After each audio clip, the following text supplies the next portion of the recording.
सबको नमस्कार।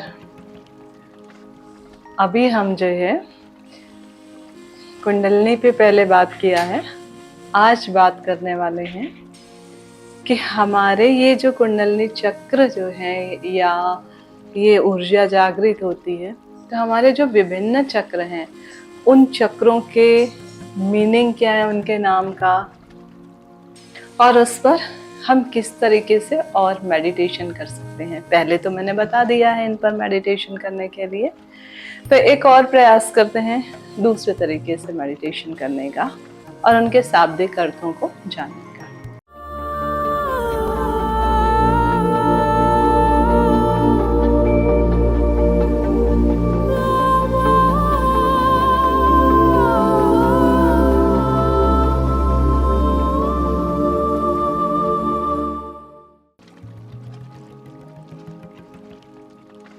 बैठने का तरीका वही होगा कि आराम से बैठ जाए, जिसमें आपको परेशानी ना हो। लंबे समय तक आप 15-20 मिनट बैठ पाएं। रीढ़ की हड्डी आपकी सीधी होगी, चेहरे पे पूरे मुस्कान होगी। और फिर एक बात फिर कहूँगी कि अब हमने आपको प्राणायाम की विधि भी बता दी है, या आप पहले से कोई प्राणायाम करते आए हैं तो उन प्राणायामों को आप कर लीजिएगा और उसके बाद इस मेडिटेशन के लिए बैठेंगे। तो जब आप इस मेडिटेशन को करने के लिए बैठेंगे, स्टार्ट कहाँ से करना होगा हमको? अपने मूलाधार चक्र से। ये तो समझ में आ गया है कि हमारा ज्योतिर्मय नाड़ी जो है वो मूलाधार से लेके मस्तिष्क तक है। इसके बारे में हमने पहले ही बात कर ली है। और नीचे से ऊपर की ओर ऊर्जा कैसे जाएगी, इसके बारे में भी हमने बात किया है। हमारी आध्यात्मिक ऊर्जा का सतत प्रवाह ईड़ा में, पिंगला में, और इन दोनों के मिलने के बाद जो यू आकार बनता है, उस यू आकार से होते होते कहाँ तक पहुंचेगा? सुषुम्ना की ओर आगे बढ़ेगा। इस पर हम ध्यान देंगे। जब यू आकार की नली में ऊर्जा का प्रवाह होने लग जाता है तो कुंडलिनी शक्ति जागृत हो जाती है, और उसमें जो मोमबत्ती जलता है, तो मोमबत्ती की जो ज्योति है, उस ज्योति के समान एक छोटी सी सफेद और घनी, किंतु कैसा होगा? कोमल और सुखद, जिसमें सुख का अनुभव, इस तरह की धारणा करते हुए आपको उस रोशनी को महसूस करना है जो आपकी सुषुम्ना नाड़ी के माध्यम से धीरे धीरे ऊपर की ओर चढ़ रहा है। ये जो प्रकाश है, ये सुषुम्ना के भीतर निम्नतर प्रदेश से थोड़ा ऊपर प्रतीकात्मक रूप से कमल के रूप में स्थित होगा। कहाँ? हमारे प्रथम केंद्र पर। उस केंद्र को स्पर्श करेगा और उस केंद्र को प्रकाशित करेगा, और ये केंद्र हमारा क्या कहलाएगा? मूलाधार चक्र कहलाएगा। जैसे ही मूलाधार चक्र जो है ज्योति के स्पर्श को महसूस करता है, जो कमल झुकी हुई कली जैसे रहती है, वो कमल की झुकी हुई कली खड़ी होकर उज्जवल रक्त वर्ण के 4 पंखुड़ी वाला सुंदर कमल खिल जाता है, और इसी के भीतर जो है एक वृत्त बना होता है। अब हम करेंगे क्या कि हमारी जो ये ज्योति है या प्रकाश है, ये धीरे धीरे ऊपर की ओर चढ़ रही है। सुषुम्ना में स्थित जो जनेंद्रिय के स्तर पर ऊर्जा है, वो धीरे से दूसरे केंद्र की ओर ऊपर पहुंच रही है, और उस केंद्र का नाम क्या होगा? स्वादिष्ठान होगा। ये जो प्रकाश है, ये स्वादिष्ठान केंद्र के मुरझाई और झुकी हुई कली को स्पर्श करता है और स्पर्श करने के बाद इसे भी प्रकाशित कर देता है।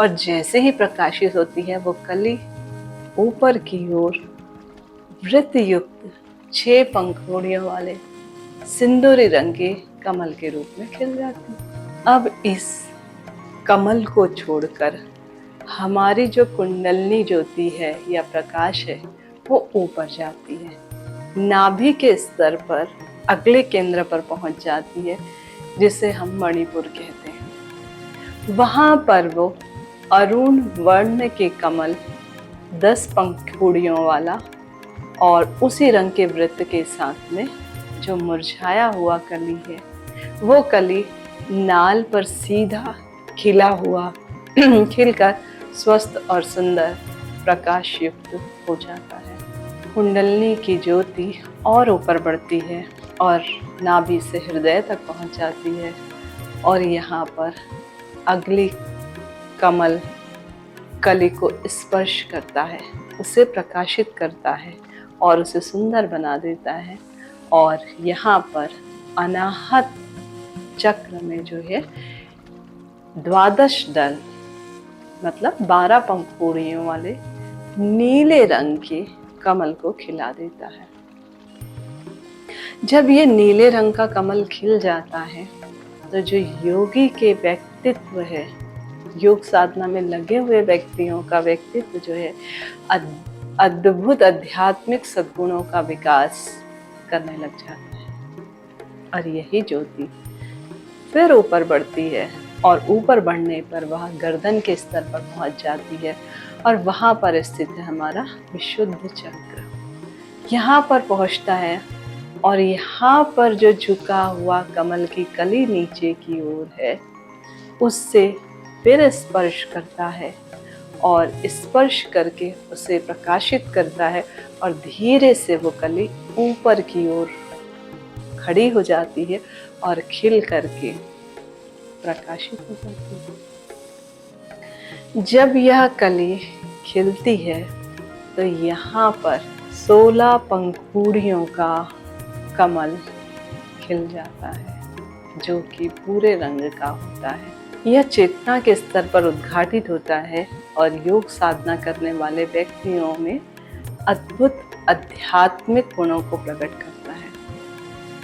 आध्यात्मिक चक्र के जागृत होने से हमारा समस्त शरीर मन आनंद से पूर्ण हो जाता है और ओतप्रोत हो जाता है।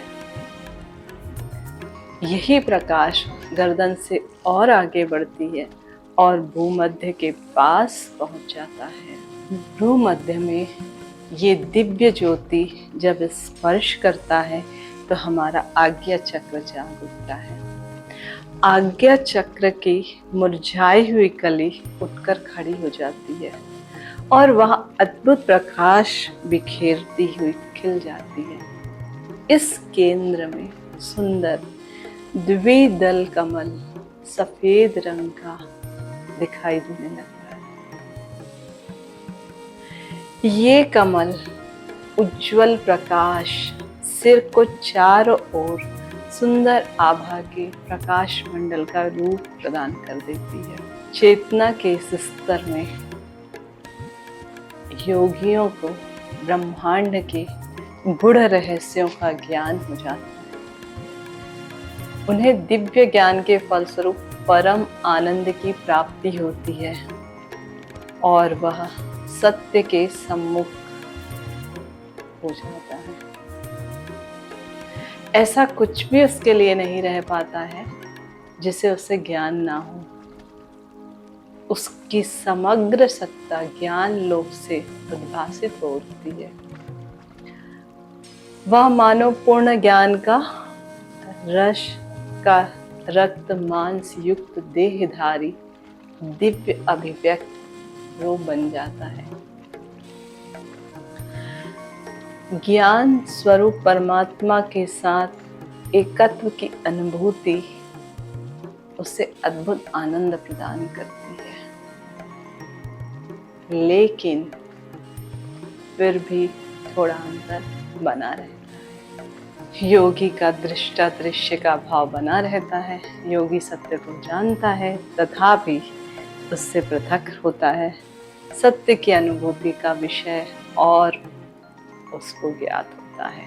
अब कुंडलिनी की ज्योति जो है सुषुम्ना को त्याग कर, यहाँ सुषुम्ना को त्याग कर और ऊपर बढ़ती है और मस्तिष्क केंद्र में पूर्ण सच्चिदानंद की अति इंद्रिय अवस्था की प्रतीक हमारा जो सहस्त्रार्थ है वहाँ पर पहुँच जाता है। और यहाँ पर अति इंद्रिय अवस्था की कल्पना होती तो है, पर ये किस तरह से? शीतल, शांतिदायक, सुखकर और ज्योति के सागर के रूप में होता है।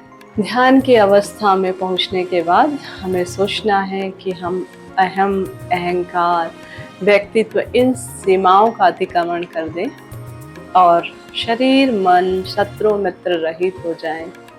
हम अनंत सत्ता स्वरूप हो जाएं। हम जन्म, रोग, मृत्यु, सुख, दुख, पीड़ा से रहित हो जाएं, द्वंद्वातीत हो जाएं और हम अनंत सच्चिदानंद स्वरूप को महसूस करें।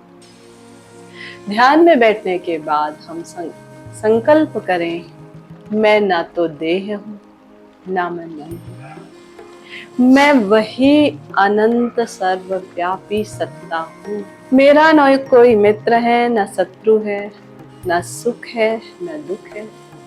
मैं वही पूर्ण, अपरिवर्तनशील, अमर, अनादि, अनंत सत्ता मात्र हूँ। मैं द्वंद्वातीत हूँ, मैं अस्पर्श हूँ।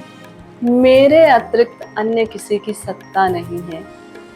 मैं पूर्ण हूँ, सब मैं हूँ, सब हूँ, मैं वही हूँ, मैं वही। इस भाव से जितनी देर रह सकते हैं रहिए। उसके बाद अंतिम ध्यान जो है वो आप कर सकते हैं आराम से बैठ करके अपने विभिन्न चक्रों पर। तो पहले ये संकल्प कर लीजिए और फिर अपने अलग अलग चक्रों पर ध्यान ले जाइए और ध्यान ले जा करके उन पर ध्यान लगाइए।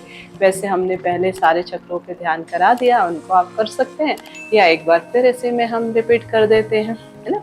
जिन कमलों की कमल या पद्मों की हमने चर्चा की है उन्हीं पर थोड़ी देर के लिए, क्षण मात्र के लिए सोचना है, मैं सच्चे कमल की बात कर रहा हूँ या पद्मों की बात कर रहा हूँ। मैं प्रतीकात्मक पद्म जीव के अनंत पुण्यता की यात्रा में उपस्थित होने वाले अवस्थाओं का प्रतीक हूँ। चक्र या पद्म केंद्र चेतना के विभिन्न स्तर हैं। ऐसा आप जो आपके मन में आता है करिए।